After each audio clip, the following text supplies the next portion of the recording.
An American man is braving new depths in subaquatic tourism, heading to the bottom of the ocean to explore one of the most famous shipwrecks in history. On June 18th, 2023, 5 souls descended into the cold, black depths of the Atlantic aboard Titan, a small experimental vessel bound for the wreck of the Titanic, 12,000 feet below, where even light cannot reach. For a time, everything was calm voices, steady, instruments humming, the descent smooth and sure. But calm never lasts for long in a place like that. Without warning, the world above went silent. We begin with an urgent search and rescue operation that is currently underway in the Atlantic Ocean. Oxygen is running out, maybe less than 12 hours left. If they Racing are to alive, locate the they missing have sub very near the little Titanic. time left. And in that vast, merciless ocean, somewhere between surface and seafloor, Titan simply disappeared. Search teams scoured the North Atlantic for days, clinging to faint metallic echoes that rose from the deep. Each sound carried a heartbeat of hope until it didn't. Then came the moment everyone feared, when the ocean finally gave up its answer. For most, that was where the story ended. But months later, something surfaced that changed everything a leaked audio file said to capture the sub's final moments. Those who've heard it call it haunting. Because what it reveals doesn't just explain when the disaster struck, it hints at why. And what's on that tape, once you hear it, you'll never think about the Titan the same way again. For over a century, the name Titanic has captivated the world, a monument to ambition, tragedy, and the ocean's cold memory, resting 12,500 feet beneath the Atlantic. The ship, once called unsinkable, became the sea's most haunting grave. For decades, only the most advanced submersibles could reach it. Each expedition cost millions of privilege reserved for scientists and governments. Then, in 2009, engineer Stockton Rush set out to change that. Through Oceangate expeditions, he promised to make deep-sea exploration accessible to anyone wealthy enough to dream. For $250,000 a seat, he offered what few could imagine: a chance to see the Titanic with one's own eyes. The vessel that would carry these passengers was called Titan, a name that would later feel prophetic. Unlike traditional submersibles forged from titanium spheres, Titan was built from carbon fiber, an experimental material Rush hailed as revolutionary. Between 2021 and 2022, it completed 23 dives toward the wreck. 13 succeeded, showing passengers a ghostly world frozen in time-rusted railings, chandeliers buried in silt, the bow still slicing through the dark.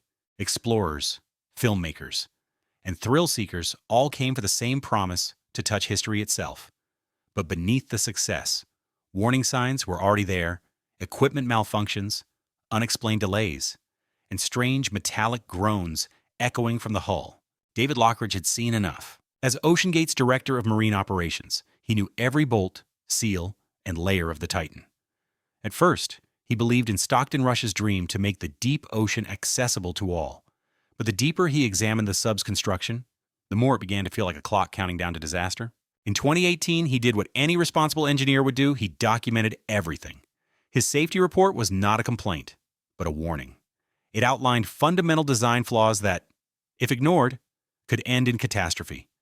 His conclusion was unequivocal: Titan was not safe for deep-sea operations.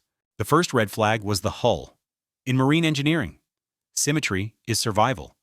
Traditional submersibles are perfectly spherical because only a sphere can distribute pressure evenly. Titan, however, was cylindrical, a shape that concentrated stress at specific points instead of dispersing it. Then came the material itself.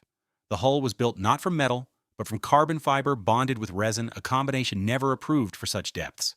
To investors, it looked futuristic. To engineers, it was a gamble with physics. Carbon fiber degrades silently with each dive, until one day it fails without warning. When Lockridge inspected sample sections, he found delamination, voids, and wrinkles defects formed during manufacturing, not through use. He knew what that meant: the vessel should never have entered the water. Even the acrylic viewport posed danger. Rated for only 1,300 meters, it was routinely pushed to nearly 4,000 tollers. Each dive stretched the limits of material science and of luck. When Lockridge presented his findings, he expected concern. Instead, Oceangate's leadership dismissed him as overly cautious. Soon after, he was dismissed. Determined to act, he filed a detailed complaint with OSHA, submitting evidence and seeking federal protection. But bureaucracy moved slowly, and legal pressure mounted. Exhausted and isolated, He signed a non-disclosure agreement. His warnings vanished into silence. Years later, when the Titan imploded, those same words would resurface proof that the tragedy had been foreseen and ignored. Stockton Rush saw himself not as a businessman, but as a pioneer. To him, the deep ocean was the final frontier, and he was determined to conquer it his way. Traditional submarine design, he believed, was outdated and shackled by overcautious regulators. Oceangate, his company, would prove that innovation could outpace bureaucracy. Former employees described Rush as brilliant but immovable, a man who didn't tolerate dissent. He'd fight for what he wanted, recalled one former engineer, and he wouldn't give an inch. Over time, that mindset became company culture. Disagreement wasn't just unwelcome, it was career-ending. Rush's philosophy extended to safety itself. While most submersibles require independent certification from agencies like the American Bureau of Shipping, Rush saw those standards as obstacles. Titan, he claimed, was too innovative for conventional testing. Instead, he opted to self-certify, convinced that true progress demanded freedom from outdated rules. But freedom came at a price. Between 2021 and 2022, Titan's dive logs recorded more than 100 equipment failures, thrusters dying mid-dive, batteries shorting out, controls freezing. On one mission, the front dome even detached. Each time, Rush dismissed the incidents as routine engineering quirks. To his team, it began to sound like denial. The most chilling sign came in 2022, during a dive with passenger Fred Hagen aboard. A sharp bang echoed through the hull as Titan ascended from the Titanic site. The sound was so loud that everyone froze. Rush brushed it off as the sub settled into its frame. But later analysis hinted at something far worse, a structural deformation in the carbon fiber hull. After that dive, Titan should have been grounded and inspected. Instead, financial strain kept it idle for months, unrepaired. Oceangate's vision was running out of money and time. Rush's dream to revolutionize deep-sea exploration was still alive, but beneath it, the same flaw that had haunted Lockridge's report was spreading quietly, invisibly waiting for its moment to break. Father's Day weekend, 2023, 5 people gathered aboard the support ship Polar Prince, united by one goal: to touch history. Each came for different reasons, but their destinies would soon converge in one of the darkest moments in deep-sea exploration. Among them was Shahzada Dawood, a Pakistani-British businessman and philanthropist who had long been fascinated by the Titanic. As vice chairman of Engro Corporation and a member of one of Pakistan's most influential families, he could afford the $250,000 ticket. For him, it wasn't just adventure, it was a shared experience with his 19-year-old son, Suleiman, a symbolic Father's Day journey into the deep. Yet Suleiman had his doubts. Family members later shared that he felt uneasy, even fearful, about the dive. But his desire to make his father proud outweighed his apprehension. Hamish Harding, a 58-year-old billionaire explorer, approached the mission with excitement, having already traveled to space and dived into the Mariana Trench. He saw the Titanic expedition as another milestone in a lifetime of achievements. The night before, he had shared online that he was joining Oceangate's Titanic mission, a message that would become his last. Also aboard was Paul-Henri Narjolet, a 77-year-old French maritime expert who had visited the wreck over 30 times. His presence offered reassurance if anyone understood the depths. It was him. At the controls sat Stockton Rush, Oceangate's founder and pilot. Despite years of warnings and technical concerns, he remained confident that his experimental submersible would redefine ocean exploration. The morning of June 18th dawned clear and calm. Crew members later recalled how the 5 men appeared cheerful as they boarded. At 8:00 a.m., Titan began its descent, exchanging short text messages with the surface, its only link to the world above. Communication with the surface was maintained through short text messages, the only lifeline between the sub and the ship above. Early reports suggested that everything was going smoothly. From a depth of 200-300 meters, a message indicated that all systems were functioning normally, and spirits inside the vessel were high. But somewhere beyond that point, something changed. 94 minutes into what was meant to be an 8-hour journey, the messages stopped. For days, no one knew what had happened. Only later, through fragments of sonar data and recovered telemetry, would investigators uncover the truth, a truth as sudden as it was final? The Titan never reached the Titanic. At a depth of 346 meters, Titan sent what would be its final message, calm and routine. It noted that 2 ballast weights had been released to slow the descent, a standard maneuver as the submersible neared the Titanic wreck site. Nothing in the transmission suggested danger. Time-stamped around 9:32 a.m. Eastern Time, that short message would later mark the last confirmed moment of normal operation. Within minutes, perhaps seconds, everything changed. At such depths, the laws of physics offer no forgiveness. The pressure exceeded 340 times that at sea level, the equivalent of a jumbo jet pressing down on every square inch of the hull. It was an environment where the smallest flaw could trigger total collapse.